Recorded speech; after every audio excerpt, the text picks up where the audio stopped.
In studio con noi oggi il pittore sandonatese Adriano Pavan. Il 12 maggio si è inaugurata la sua mostra 60 anni di pittura. Signor Pavan, quali sono i temi principali di questa mostra? Il primo periodo è quello drammatico degli anni 70, ci può spiegare?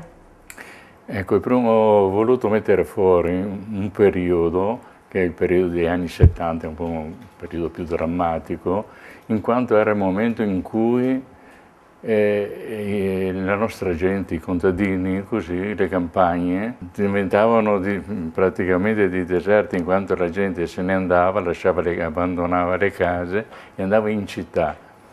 E in città, in pratica, portavano la loro cultura in città, ma non era la loro cultura, quindi era il disagio veramente. Difatti io in quel periodo l'ho intitolato La città crea mostri. Cioè, in pratica era una cultura che si sfasciava, insomma, quella che è contadina e tradizionale nostra.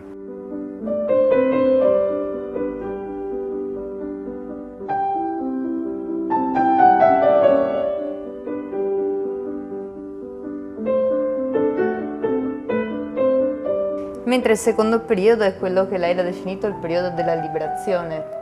Sì, il secondo periodo, noi stiamo parlando adesso di primo periodo e secondo periodo, ma da un periodo all'altro per pensare passano 10 anni, insomma così, perché una ricerca in pittura porta, cioè, abbiamo bisogno di anni prima di cambiare. E allora il periodo drammatico, che addirittura era arrivato a denudare completamente la figura umana, cioè le vecchie così, e con gli sfondi neri che significava la morte in pratica, da questo passaggio così sono un po' alla volta il nero è diventato verde e un po' alla volta si è aperta la natura, in poche parole.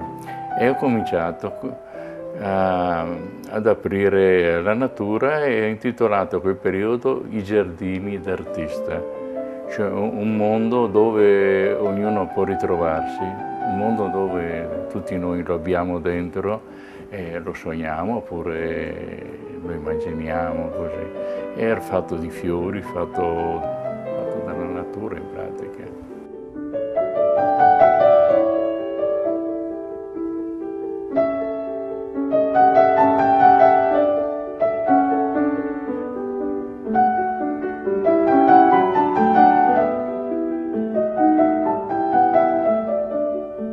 La sua mostra è alla Galleria Civica d'Arte Moderna e Contemporanea. Fino a quando la possiamo visitare? Fino al 10 di giugno.